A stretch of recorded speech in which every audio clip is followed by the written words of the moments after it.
back to Not Another Pop Culture Pod. Hi, Danny. Hello. How are you? I'm really good. How are you? Yeah, I'm good, thank you. What have you been up to this week? Well, I've been away for a few days just visiting my parents, seeing my mum for Mother's Day. So had like a long weekend at home. Did you get up to anything nice? We went for a nice meal on the Saturday night just before Mother's Day, but really just like chilled at home. Yeah, same to be honest. We went for a meal on Saturday as well, but it wasn't like officially for Mother's Day, but it obviously kind of was. And then on Sunday we just chilled, got a takeaway lunch, and then my mum cooked. I know she's not supposed to cook. My mum did the same. She cooked a Sunday roast. Did she? She was just like, why am I cooking on Mother's Day? And I was like, Mum, literally everyone's mum is cooking on Mother's Day. So, but I'm taking her out for a meal later this week, so that'll be nice. Ooh. That was one of her presents. Oh, so nice. Hopefully that's cute. Yeah. But yeah, it was a nice chilled one. Sometimes it's just nice to take the time to relax, isn't it, with your family? I think when you don't live at home, it is like a novelty, and it's nice to just be like, oh, I'm a slob. I don't have to do anything. Definitely, because I feel like as well, normally every time I go back home, it's like for something, for a purpose. Yeah. So there's not always like that much relaxing that gets done, but it was just nice to chill. And then my sister came home as well, so that was fun. Cute. Yeah. No, it sounds like a good weekend all round. Yes. So this week, what is your pick? It's been a week. It's only Tuesday. I know. Well, it's been, wild. Yeah. Twitter's going crazy. It is. Headlines are going mad. If you're listening now, you probably know exactly what we're referring to, but tell me your pick of the week. So obviously we're in the Oscars. It's happening. We are this soon into the episode, but my pick of the week was just Andrew Garfield at the Oscars. He didn't really do anything in particular. He was just there, and he just looked like he was having a great time. And like I've seen so many photos of like other celebrities like taking selfies with him and stuff, and it just seems to me like he's just a nice guy, and everyone in the industry really likes him. So yeah, big up Andrew Garfield, just having a ball at the Oscars. Just living his life, not getting himself into any drama, Yeah, he's a drama-free man. Yeah, we love to see it. Yeah. So, what's your pick of the week this week? Well, to be honest, today I was on Twitter and I was just like scrolling and I saw that Gemma Collins was trending. I was like, oh God, what's she done now? What's she up to? And I saw that she is going to be in Chicago, the musical, like on stage for real. And I was just like, good. I'm glad, because I don't know if you've ever watched her reality shows, perhaps not, but I am actually a Gemma Collins stan. Like, I know she's one of those people that she's such a diva, but I feel like that's such a front. Yeah, it definitely, she's a big softie. It's a persona, isn't it? And does she not have like an acting background or something? I'm sure she does. I don't know. Maybe. I've seen like videos of her from like years ago. Oh yeah, she was definitely involved in like acting, singing and dancing and stuff like that. So she's definitely got some experience. Yeah. I've heard her sing before on this reality show, and she's actually pretty decent. So like, why not? Yeah. I mean, Twitter, the reaction was obviously mixed. They were like, people train for years to do stuff like this. Like, why do celebrities, get a chance? Why Gemma Collins? And I'm just like... Yeah, but I'm pretty sure she actually did, some training before. Obviously, and like, Towie for her was probably her way of, like, getting into the industry. She maybe never thought she'd end up being... what she is now as known as a reality star. Maybe she saw that as a gateway to get into the entertainment industry in the first place. Yeah, to be honest, I think she used her career in a really clever way. She 100%. used it as a springboard, rather than being like, Towie's going to be my whole life forever, and then, after it, I'll do a few club appearances and that'll be my career. She was like, right, I'm going to use this to... to make myself the person I've always dreamed of being. And, I'm not going to sit here and be like, oh, I agree with everything she says or does, because, I don't agree with, like, everything anyone says or does. But, yeah, I think she's a great girl. Yeah. Good for her. And, if it puts her front and centre of something that she really, really wants to be a part of, then good. I'm glad she's living her best life. Exactly. These producers are fucking idiots. I'm going then. I don't need the money. Do you think these gonna pay my mortgage? I've got money. I know you have. Listen, Gemma. I'm claustrophobic, Darren. Listen. They don't get it. I'm claustrophobic.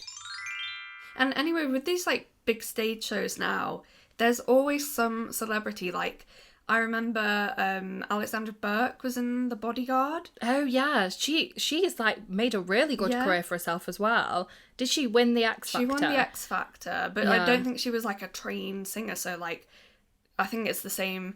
I know that like Pixie Lott was in the Breakfast at Tiffany's stage play, but I don't think she's like a trained actress. You know, she's a famous. Well, at the time, she was quite, you know, a big pop star. Yeah, so, and I think it gets ticket sales, doesn't it? At the end of the day, like I probably wouldn't have gone to see Chicago just because I've not watched the film, or you know, I've always wanted to watch it, but just kind of never got round to it. You're honestly missing out. You really need to watch it. I watched the film first, and then like me and my mum were like obsessed with the film when I was younger. So then me, my mum, and my dad all went to see the stage musical when I was about like 14 or something. Yeah, and it's honestly so good, so good. Yeah, I do need to watch it. To be honest, it's on my to watch list.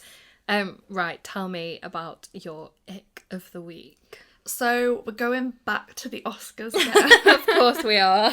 But I know that this has been like all over the internet, and at this point it might be like I've missed the boat on this, but I think the fact that the Oscars decided not to televise some of the categories is just really shit. Yeah. Like all the short film categories weren't televised, sound, editing, hair and makeup and things like that, and I'm like, why aren't they as important as anything else? It's weird, isn't it? I think after the pandemic especially, we live in a time where behind the scenes stuff should get more recognition, because, you know, people that work behind the scenes work just as hard as people that just happen to, you know, be the ones that people are going to see at the cinema or whatever. You know, the people that do the hair and makeup are as integral to the operation as the people who are acting, you know, are the face of the film or whatever. It just seems a bit, I don't know, it's a bit insidious to me. Like, there's a reason why they don't want you to see all this kind of thing. Like, is it because a lot of these categories are like women-led, like hair and makeup and things like that?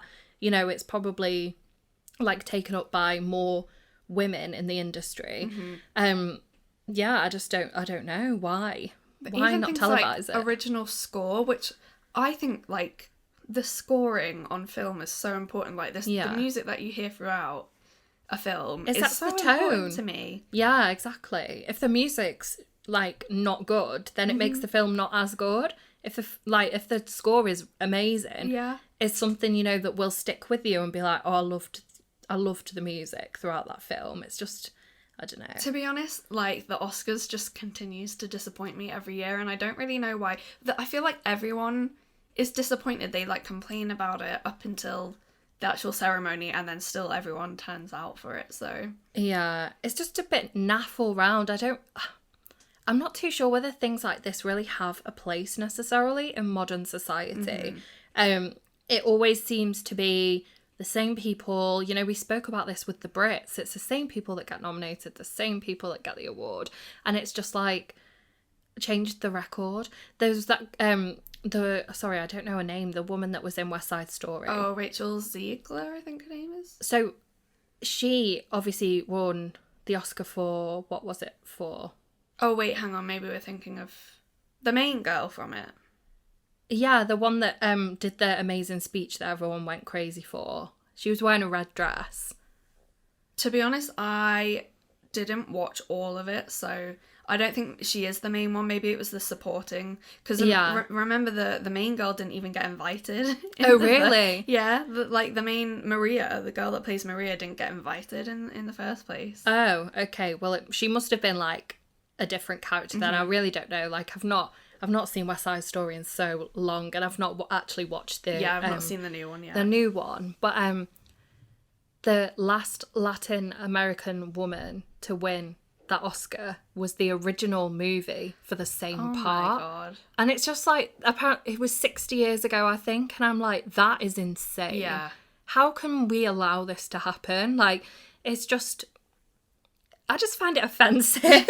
Like, it is ridiculous. Yeah. And I didn't watch the whole thing, obviously, just watched the highlights because I'm not really that interested in it as a whole. And I feel like I can sort of glean what happened, you know, from clips that are shown. Yeah. But yeah, no, I'm really not sure that things like this are necessary anymore. I do think it's really great to like you know, acknowledge filmmakers, and like in any industry I think it is good to have awards and acknowledge people, but I just think like the Academy of the Oscars is just so like a bit like outdated now, and I think they just do things in the old way that they've always done it, and I think it just needs a bit of like shaking up, a bit of like modernization to it. Maybe it'd be better, rather than giving awards to the same people over and over again, it would be better to like showcase people's work, like lesser known you know, films or whatever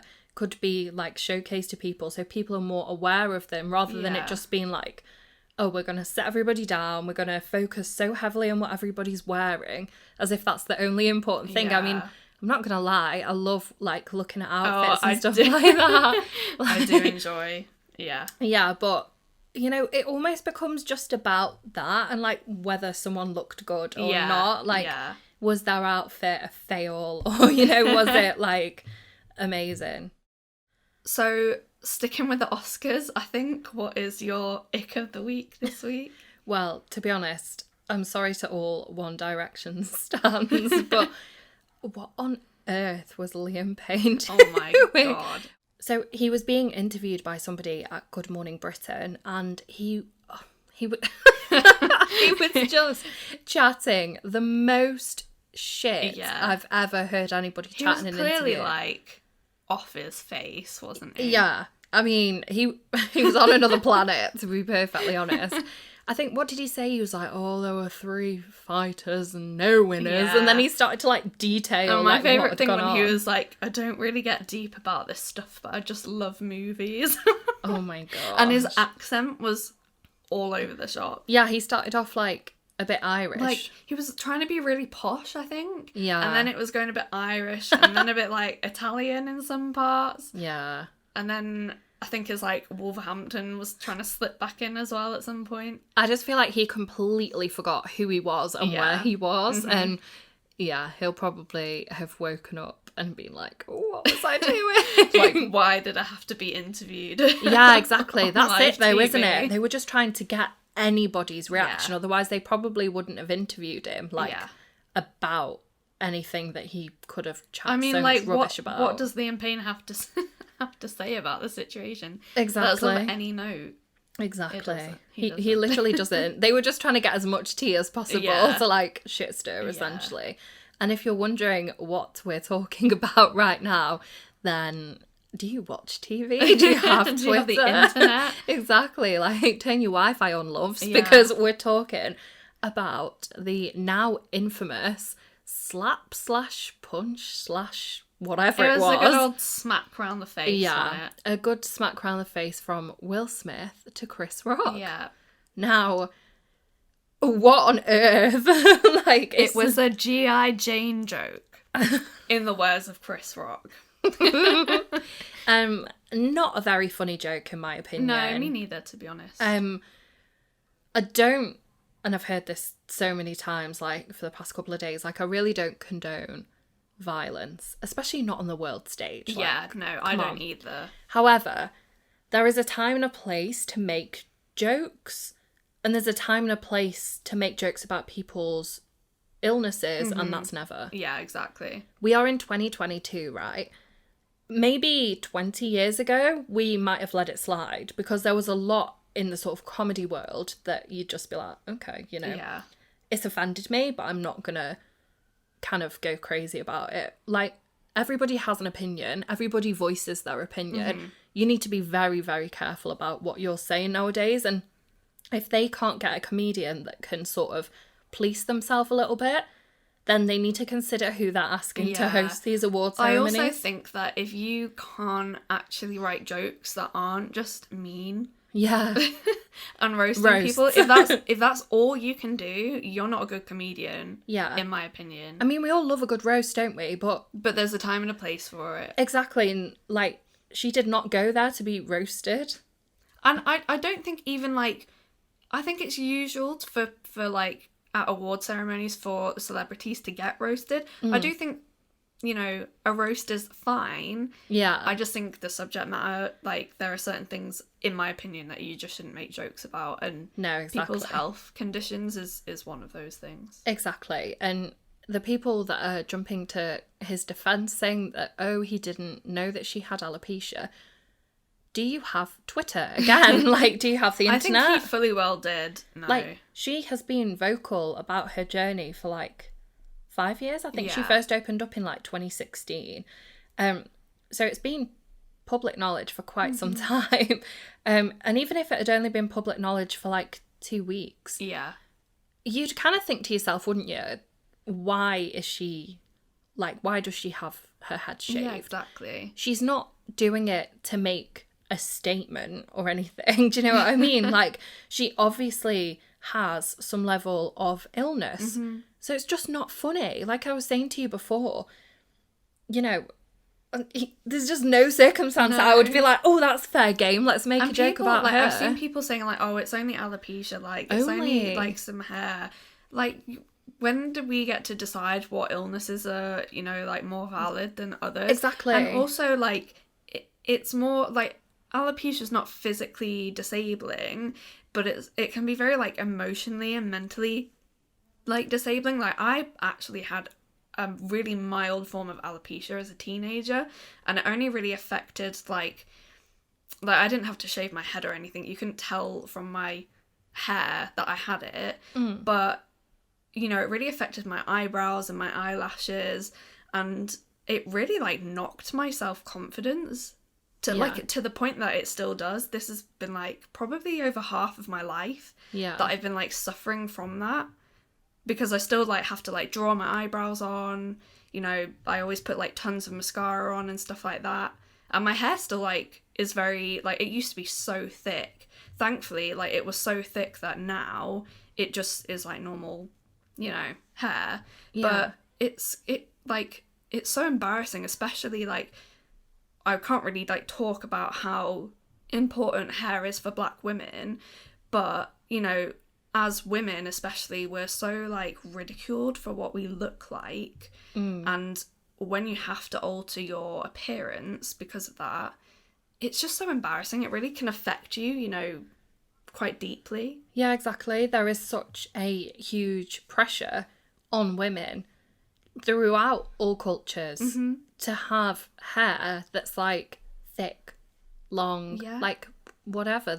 I remember one of my friends in college, she was Indian, and she always used to like play with my hair, and she would be like, oh, you know, in my culture, like, your hair is like the most beautiful, because obviously it's really, really long. But then, like, why do we place so much significance on hair? It's so strange, so much to the fact that when somebody doesn't have hair that society deems should, in inverted commas, then it's fair game for them to be made a mockery out of. I just don't think that that's fair, and I really, really hope that comedians think twice about making jokes about people's appearances, because, you know, you might go to a comedy show and you might expect to be picked on, if that makes sense, but you know, that's situational, isn't it? She wasn't at a comedy show. Like, and even if she was, nothing should be said about that. It's just, like, grow up and, like, move definitely. on. But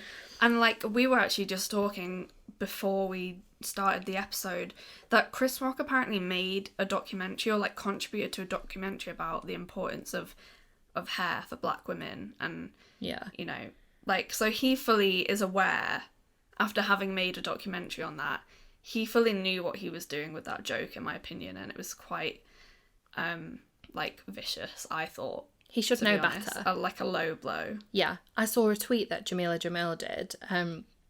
She basically defended Will Smith in a roundabout way, saying that, you know, we spend our years after Black Lives Matter saying protect black women. Mm-hmm. Will Smith protects a black woman and there's a huge uproar. Yeah. Like, in his head, he was obviously doing what a good partner should do and defending her. Now, whether that was the right thing to do, whether, you know, a public slap, you know, was correct.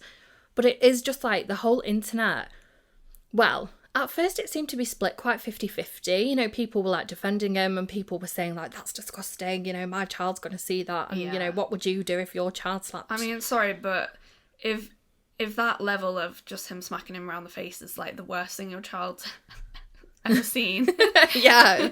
Why are they up watching the Oscars anyway? Yeah. I do think that people shouldn't be violent, but I think sometimes it's not like, I don't think he even thought about it. I think it was a very like emotionally charged situation, and I'm not like condoning it, but I think as well, like, it was obviously a very big night for Will Smith because he was up for Best Actor.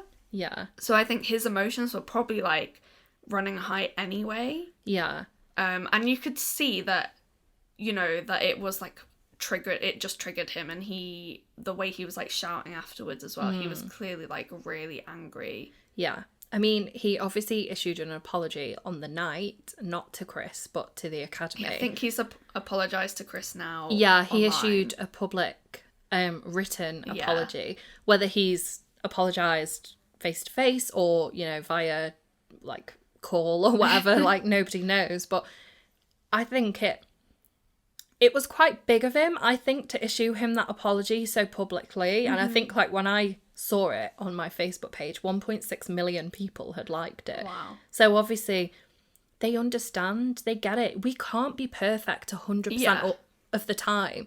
We are only human beings. I personally wouldn't slap somebody because, you know, if we all slapped somebody every time we were a bit pissed off, like, I'd be forever slapping people, to be honest. But, like, you know, you shouldn't do it. Also, like, I feel like if it was a common thing, if Will Smith was like known as a violent person, we'd all know it. You know, if he'd ever been caught like brawling or something before, like, I don't know, maybe he has, but I've never really heard. Yeah, I've no idea. I mean, I think he seems like a really sound guy, to be honest. Like, he's not offensive to me. I don't have a huge opinion on him. I'm not like a stan or anything, but, you know, I think he seems all right. He's a pretty decent actor, you know, obviously decent enough now to win an Oscar. Yeah. I just hope that he, one, doesn't get it stripped off him, but I don't think they will because Harvey Weinstein still has his. So, you know, that would be tea, wouldn't it? If he got stripped, oh my God. That would be scandalous. A petition would be, like, created. People would flock to the streets. To be fair, the Oscars are probably quite, you know, happy that it generated some buzz around. Well, yeah, that's what people said. They were like, was it done on purpose? Because, you know, nobody watches it. Well, apparently the joke wasn't scripted and Chris Rock wasn't meant to say it. Oh, apparently. That's interesting. Yeah. Who knows? There's so much speculation, isn't there? But nobody knows the truth except them. It happened. It shouldn't have happened, maybe. I guess in about a week, the internet will move on and that'll be that. And then we'll find out whether he's been stripped of his award, hopefully not. And then everybody will move on to the next drama. So maybe we'll find out about more lockdown parties next week or something to change the agenda. I feel like we could do a whole episode on the Oscars, but we simply don't have the time. No. But one thing I do think we should talk about that happened over the weekend was our little podcast being on BBC Radio Manchester. Oh, look at us. Excited. Look at us go. Yes. Yeah, and Sian did a little interview as well. She was like, hey guys.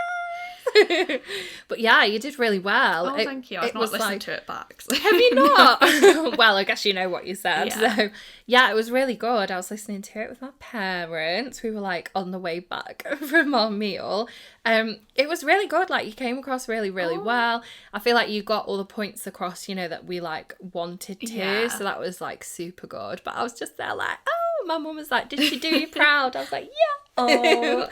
But so, yeah, our little podcast was on, it's called the BBC Upload Show, and it was on Saturday night. I think it was about 6:00 on BBC Radio Manchester, and they played a little snippet from our very first episode and just sort of asked me some questions about the podcast. It was well exciting. It was. Do you know what I thought though? I was listening to our first snippet because obviously I've not listened to the first one back in so long, and I was like, oh my god, I feel like we've come so far already. Definitely, I do feel like we're not like that. It was unprofessional, but I feel like the first one we were a bit nervous and we didn't really know what we were doing, did we? it was definitely, like, it wasn't awkward, but because I feel like it went really well despite the fact that it was our like not first ever go, because like we said, we have a lot of graveyard graveyard attempts, but I'm glad that we're on episode 8. Oh my god, 2 months. OMG, how exciting. We're really growing. It's good to see the growth, isn't it? But yeah, I had to like sit, so basically like the producer phoned me and was like, right, I'm gonna put you, so I had to like sit and listen to, like, there was a little song playing. I had to like sit on the phone and like listen to the radio through the phone call. Oh. And it was like quite bad quality. Oh my god. So then I had to like sit 5 minutes listening to our clip through the phone call and then just like wait for the presenter to like, you know, come at me straight away after it. Yeah, we were texting at the time and I was texting Sean like, I can't believe they've used this clip. I know. The very first bit of the very first podcast, I was just like, oh no. But oh well, hopefully we'll be able to give him more content in the future. Yeah, they told me to keep sending our stuff in. Oh, so. We will. We want to be like on BBC Get Radio Danny Manchester. On next time. No, I'd just be like, but yeah, that was fun. It was, yeah. It was a good time. Right. I mean, nobody's going to be surprised when I say that you've been binging yet another Netflix series. I mean, I just feel like this is getting beyond a joke now. Like, every week you've watched a whole friggin' series. I don't know how I genuinely don't know how I have the time to do it. Me neither. Do you work? This is the thing, like, I will sometimes have Netflix on while I'm working, but you know, like during a quieter moment. Yeah. Like, because I can't actually concentrate, like, on writing and stuff like that. Yeah, if you're, like, watching something fully. Like, one of them is going to end up losing the battle and it's probably going to be work. But, you know, because I work from home, like, on my lunch break and stuff, if I'm not going out anywhere, I'll just stick an episode on. Yeah. But, yeah, to be honest, I watched, like, quite a lot of this at my parents' over the weekend because... Like, I love being back home with my parents, but I feel like sometimes you need to just, like, go sit in another room on your own for, like, an hour or two. Yeah. So, yeah, it's, Tuesday now? Bridgerton came out on Friday. I don't think I started watching it until Saturday morning. I've already watched 7 episodes. I've got 1 left. Are you excited for the last episode, or will you be sad when it's over? I am excited, to be honest, but I feel like there are, like, some storylines that I think I know where they're going. Yeah. And then there are other ones that I'm not entirely sure because I've not read the books and I've not tried not to, like, Google too much. Google spoilers. God. But Bridgerton season 2, I'm loving it so far. Like, I'm preferring it to season 1. Are you? Yeah. Yeah, so season 1 was good. But I personally was not, like, the biggest fan of Phoebe Dynevor. Is that how you say Diviner. it? Oh. Divanor? I don't even know. You're so much not a fan of her. No. Please, oh my god, Divanor. I love that. I've never heard her name out loud, okay? Have you not? No. Oh. Not even her mum, Sally. Never heard her name said out loud. Really? Yeah. Did you not see any episodes of Dancing on Ice that our Sal was in? I don't watch Dancing on Ice. I watched it right at the start when Bez from Happy Mondays wasn't it? He was terrible. Oh, bless him. I do love Bez. I love him so much. He's a Mancunian icon. But yeah, I wasn't a big fan of Phoebe. Phoebe Diver. She's called Daphne Bridgerton in it. Yeah. And she's not, like, playing as big a part in season 2. Like, her whole... I feel like what they're doing is actually really cool. So I think each season they're going to, I'm assuming it's the same in the book, they're going to focus on a different Bridgerton family member. Yeah. So, like, season 1 was about her and the Duke, whatever his name was, Simon, he's literally not even in the show anymore. Yeah, I saw people were fuming because they think he's a little bit dishy. But to be honest, like, I quite like that they're not dragging the same storylines out over multiple seasons. Season 2, we're focusing on the oldest brother, Anthony, and his sort of, like, he's trying to find a wife, a viscountess, whatever. And there's a whole, like, enemies to lovers storyline, which we talked about before. We love it. Yeah. It's given me a, like, really big Pride and Prejudice vibes this season. Okay. And do you know what I have to say? Like, I feel like a lot of TV shows do this. Like, season 1, I feel like they really try to draw people in with, like, loads of sex scenes and stuff. Yeah. I've just watched season 7 of season 2. Season 7 of season 2? Episode 7 of season 2.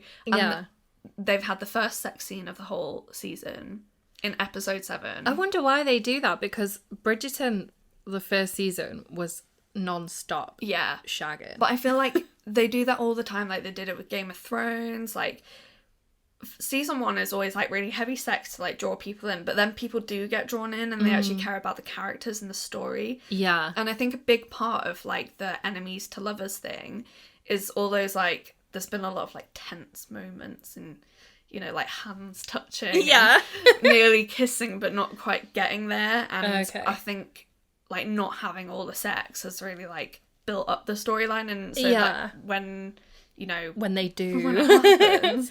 It's like, oh, yeah, ooh, exciting, rather than I'm kind of fed up of seeing this. So we're just waiting to see if there's any marriages happening in the last episode. Okay. But yeah, I've really enjoyed it, and I actually would quite like to read the books now. Yeah, well, I remember you saying quite a while ago that they were, like, in Aldi. Yeah, I bought cheap. loads for my mum. Oh, I think I bought, like, the first 3 books. Oh, did you? For my mum, so... When she's finished with them, then you'll have to steal them. I did think about stealing one to read on the train back up, obviously because I've just been home, but she's not read them yet, and I was like, I don't want to take them if she's not read them yet, because they were her, like, part of her birthday present, I think. So. Okay, so you didn't want to be like, right, I'm going to take that off you now because I want to read it.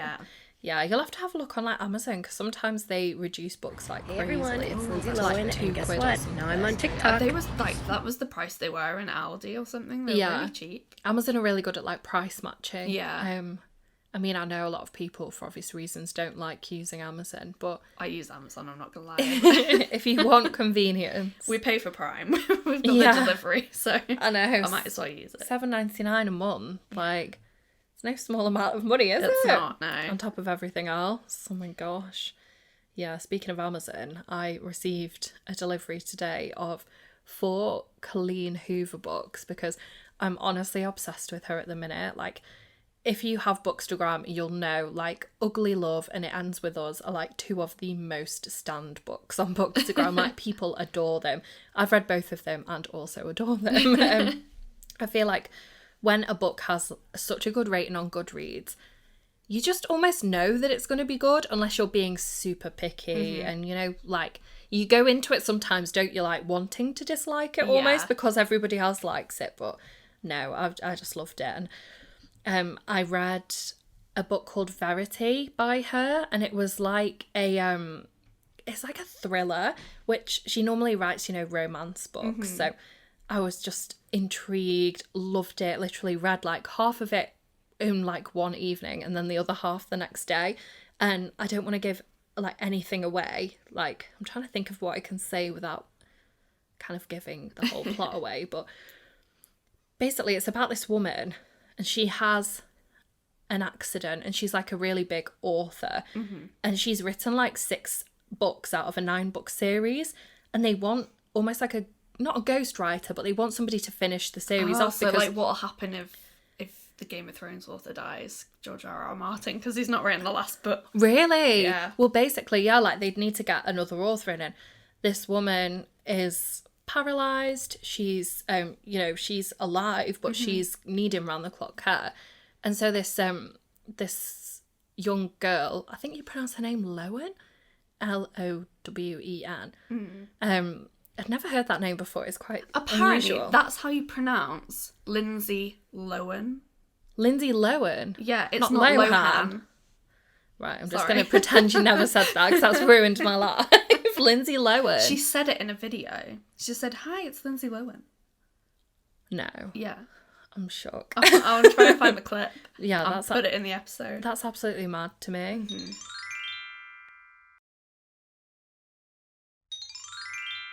But yeah, not Lindsay Lohan, but Lohan.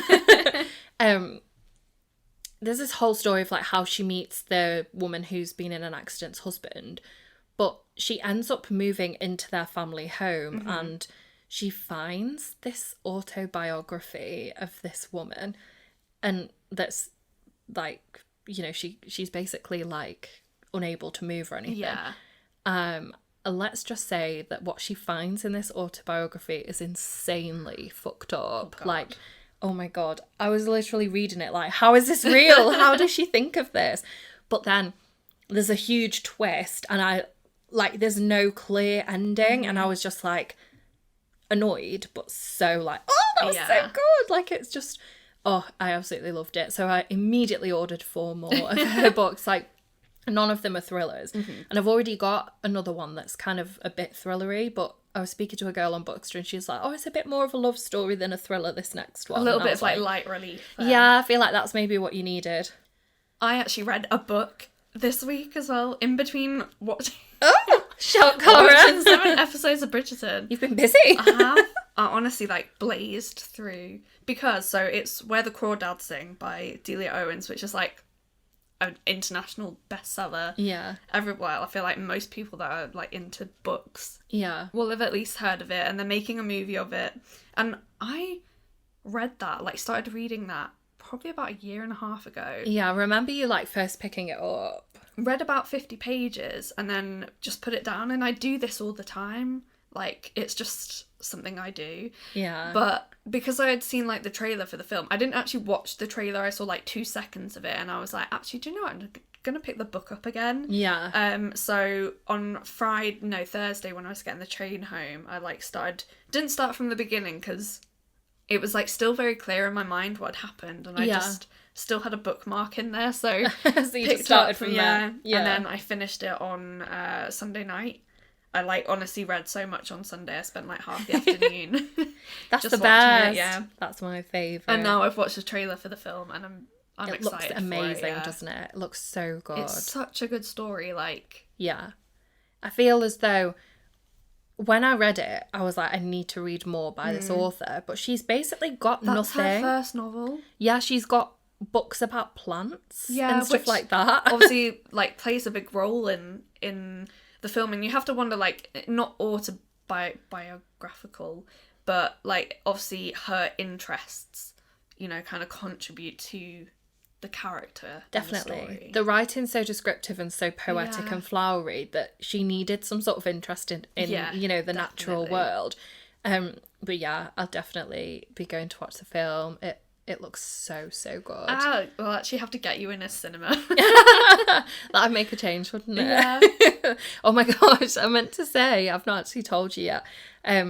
My parents went to see the film you X. told me they were going to go see it. They hates it. I kind of expected that. Are they horror fans? My mum is the biggest horror fan ever. Oh, the only reason that she wanted to go and see it is because Stephen King said it was good. Mm-hmm. And my mum was like, they must pay him to say that because it was crap. She said she found it too weird and creepy. I think that's what I said. I was like, yeah. I thought the horror was good. You know, it's a good slasher. Yeah.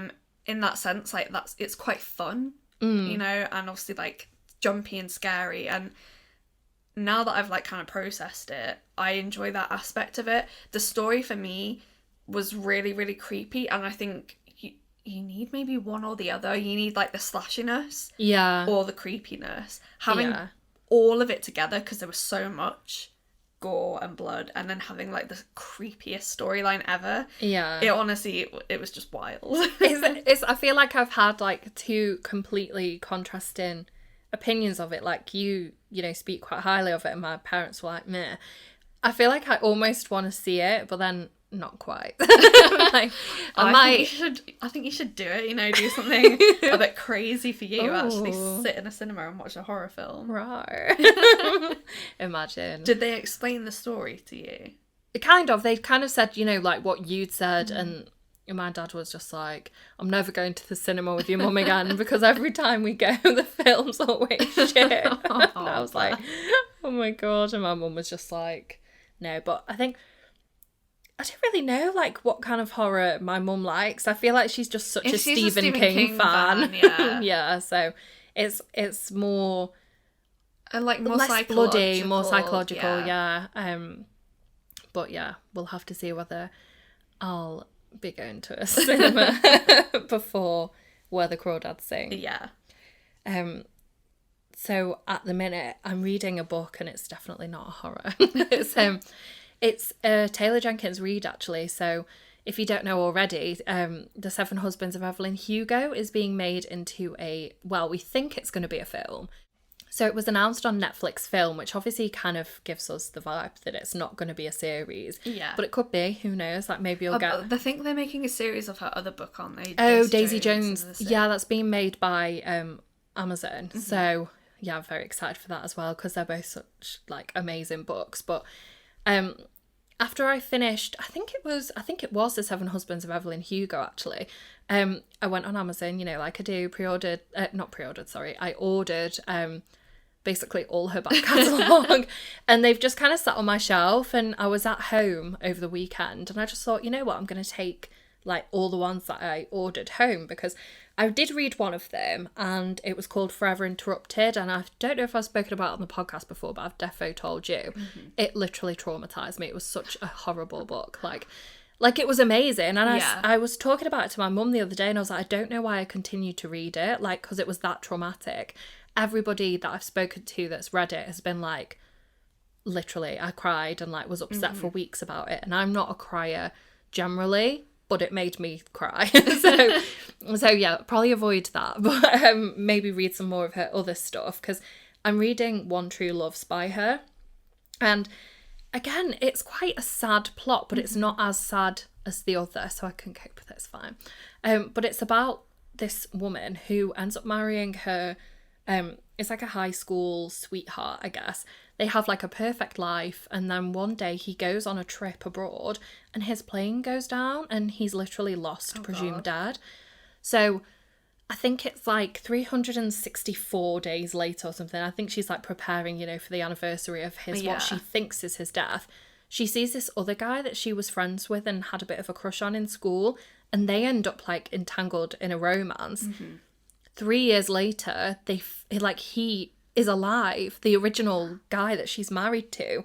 And it's just like, oh my God. Oh, no. And the whole book is like, what will she do? Who will she go with? Yeah. I mean, I know who I want her to be with, but I don't think that's going to be who she's actually going to be with. But, I just feel like it's going to be so heartbreaking, but in not a bad way, if that makes sense, because it's not really a situation I could ever imagine being in, kind of thing. It's quite niche, isn't it? Whereas Forever Interrupted, I thought, was so traumatic because it could happen. Like, it could happen to anybody. It happened in The Walking Dead. What? So, have you ever watched The Walking Dead? What a stupid question. No. Clearly. So, the main guy in it, Rick, like, when the zombies come, whatever, he's, like, in the hospital. Yeah. And then his wife, like, thinks he's dead. And then she, like, gets with his best friend. And then he finds them, but then she's had a baby with the best friend. Oh no. During the pandemic of zombies. Oh my God. See, there are no babies involved, so I feel like that makes it a little bit less dramatic, but there are cats involved, so we've got to hope that those cats have a bright future in this book. But yeah, I just love her writing. She's got a book out in July, I think. Have you read Malibu Rising yet? No, are we still on Taylor Jenkins Reid? Yeah. So I did the same thing with Evelyn Hugo. I picked up the book, read about 50 pages and put it down. Yeah. It's in this cabinet that we're like sat at now. It's in one of these drawers and I need to like... You actually do. Yeah. I feel like you need to read autobiography. Yes. And then read The Seven Husbands, because I feel like it's one of those books, again, that is so hyped, but it's hyped for a reason. Yeah. Like, it's just... brilliant. I loved every single second of reading it. You can probably work out what it's about, but, before actually reading it, I mean, I think you'd have to be a bit stupid not to realise, but yeah, it's so good. But I do enjoy reading authors' earlier works sometimes. That's why if I really enjoy a book and it's, like a bestseller or whatever, I'll always like have a quick Google to see what they've done before, because I think it's interesting to compare and contrast like what they did previous to, see, huge like, fame and things like that as well in their writing. Exactly. I feel like at first she wrote a lot about like love and, like love stories and things like that. But then obviously Daisy Jones and the Six is like about a band. Yeah. Evelyn Hugo is obviously about love, but it's love in its many like multifaceted ways. Necessarily. Yeah, not necessarily. And it's more drama. Yeah. Malibu Rising again was dramatic. And one of the characters in Malibu Rising is what her new book is about. It's called Carrie Soto is Back, and she's like a tennis star. And it's about like her career. And I know it sounds dry, but you just know it's going to be amazing. Like, she's going to make it good. This is what I really like about authors that can write about lots of different things. Like, one was a band from the 60s, right? Yeah. Daisy Jones in the Six. Evelyn Hugo is about like a retired like Hollywood movie star. And now we're on a tennis player. Yeah. No, she's That's brilliant. Really cool. I definitely need to like pick back up on that book. Yeah, you do. And the copy that I bought of the new one is signed. I was just like, I'm gonna treat myself because I deserve a signed copy. Right, so last week you were talking about Joanna Lumley in Paris. I was. And I haven't watched the Paris one, but I watched her in Rome. I've not watched it. Is it good? Oh, it's really good. I just love her. Yes, I could honestly watch her talk about like anything, yeah. Like, genuinely. Just, I'm so fascinated by her. Yeah, she's amazing. So like classy and iconic. I know, and her voice is just all like basically. And I'm like, oh god, is that your real voice? And the thing is, like, I just love that I grew up watching her in Ab Fab. Yeah. Being and like now this she's vodka drinking, I know. Cigarette smoking, like bad influence. And now she's classy AF. Yeah, my god. Yeah. First of all, like, Rome, like, it's a great city, but I think just, like, watching her go around was, like, really magical. Yeah. But, so I, like, it gives me big, travel, like, what's the word, FOMO. Yeah. But, I'm actually getting to travel somewhere in a few weeks. Oh my god, yeah. Yeah. How exciting is For that? work, getting a little work trip, I think I'm going to Budapest. Oh. And then we'll go to Bratislava in Slovakia and then end in Vienna. That's amazing. Yeah. Oh my god. On the Strictly Come Dancing river cruise. That's so dope. Which I'm looking forward to. How many days is it for? It's so it's like 3.5 days. Okay. Yeah. That'll be really good. It'll just be nice to get out the country for a little bit, you know? Yeah. Especially after the Panny Day. Like, it's been a long time coming, hasn't really it? Has, yeah. Oh my god. I bet you were absolutely buzzing. You don't have to do, like, any work, do you? I might have to do, like, a little bit, but to be honest, like, if you're doing it's a small price to pay. in a fancy, like, river ship. Yeah. You know. Oh my god, you'll have to send pics and everything. I will. I'll be, like, literally phone out for 3.5 days. Literally making us all jealous. And I've never been to Budapest, like, of all the places I've been. Yeah. Oh my god, that'll be amazing. I've never been to Hungary and I've never been to Budapest. Oh, so it's like the perfect trip for you then. Definitely. Oh my god, so jealous. You better not be going on a podcast day because it's over the Easter weekend, so I think we might be all right. I think we'll have to sort of work things out, but we'll be fine. It'll be fine. Yeah. We'll let you have a holiday. I think I fly back on a Thursday, which is obviously our podcast release day. Oh, but it's all right. It's okay. We'll sort it out. Don't worry, listeners. We'll still be coming. We'll be on the airways. Airways? I'll be on an airway, and I'll be on the airwave. Oh my god! But speaking of you watching TV, have you been watching any more TV this week? So yesterday I watched this week's episode of Killing Eve, and like. Oh my god! I hope it's not real. Is this the final season? Apparently so. Yeah, I'm disappointed. I can't lie. Once it's finished, I'll actually go back in and watch it. Yeah, so you can binge it. I could binge something, you know, like when it's a series that's like ongoing. If I've watched the first series and then the second series comes out, I'll binge it. But when I've like missed the first series, then you don't feel like you can sort of. I just kind of wait until it's finished. honestly, I could rewatch it. That's how good it is. Obviously, I'm guessing, you know, like Phoebe Waller-Bridge is involved in it. Like, I think she's brilliant. I never watched Fleabag. What? Oh my God. I was like away. I was working on ships when these things started, I think. Okay. Well, Fleabag is also incredible. Yeah. Like, you need to watch that as well. But yeah, Killing Eve, like, I don't even know what to say about that episode. Like, the first, I think that was episode 6 maybe, and the first 5 episodes have been good, but I don't think they've kind of given me enough drama, enough blood, enough, you know, like a villanelle killing people. And this episode just flipped everything on its head, and everything you thought you knew is like, well, actually, this is what happened. And it's like, oh my God, like, it took a bit of a throwback, you know, to, like, I think it was 1979. Yeah, I don't want to give too much away, because if I carry on talking, like, I'm defo going to end up giving spoilers, but I just thought it was absolutely brilliant, and whoever is writing it at the minute is, like, brilliant, because I've seen a lot of people on Twitter saying, like, oh, because Phoebe Waller-Bridge doesn't write it anymore, I don't think. They were like, oh, since she doesn't write it anymore, it's been, you know, rubbish, boring, and I'm just like, no, I'm a Killing Eve stan. And then, like, so many people I know as well are, like, big fans still of it, despite the fact that obviously it has changed. I don't think it's as dark as it was. I think it's more subtle and more clever. I think that's the thing, like, the same like we were saying about, you know, sex. Yeah. Sometimes people draw you into series with, like, blood, guts, drama. And then again, like, once you actually get invested in the characters, they can be a bit more subtle with it. I am so invested in the characters, and if what happened at the end of that episode actually happened and that's it, I'm pissed off.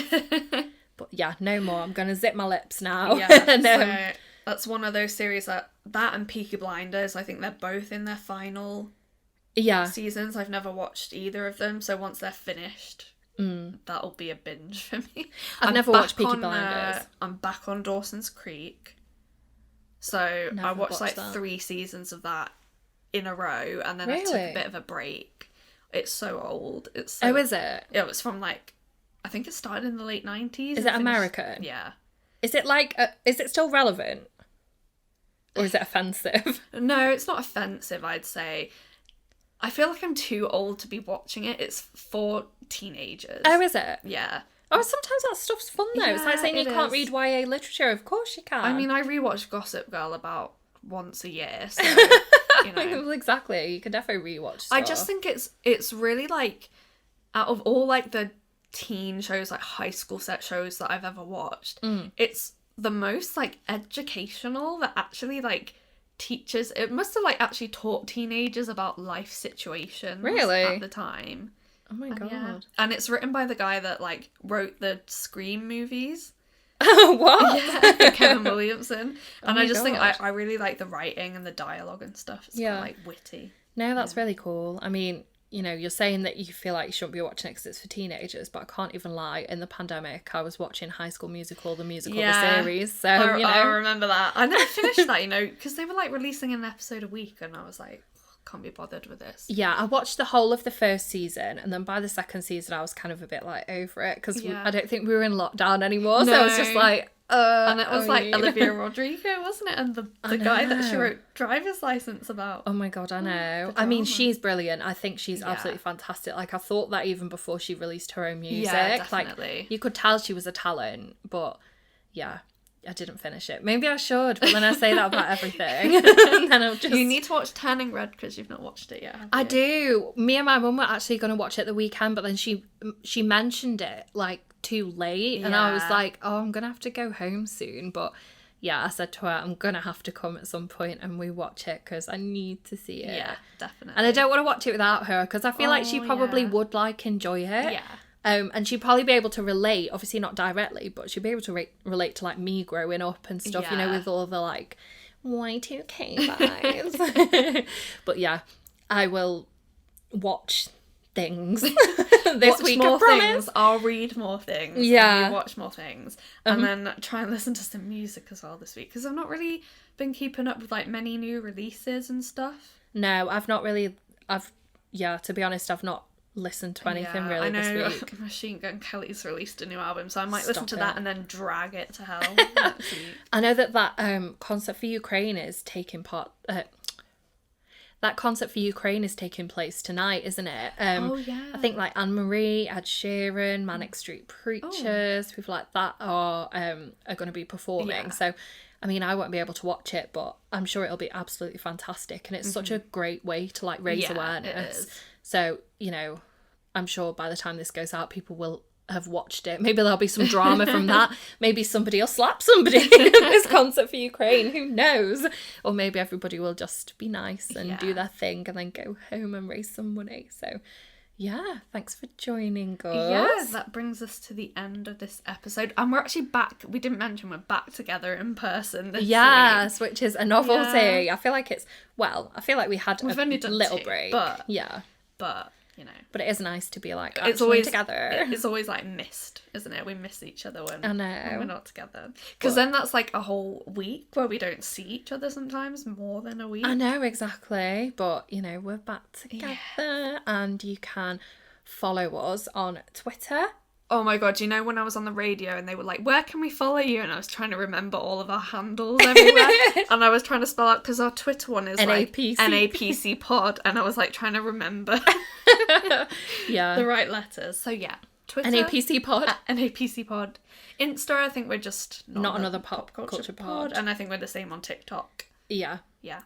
Fantabby-dozy, right? Well, I hope everybody has a absolutely joyous week, and we will see you next week for episode 9, and then hopefully the week after, bonus episode. Yeah, we'll be doing 10. A huge bonanza episose where we've not quite decided what we're going to do yet. Who knows what's in store? We like being spontaneous, so yeah, you'll just have to wait and see. Bye.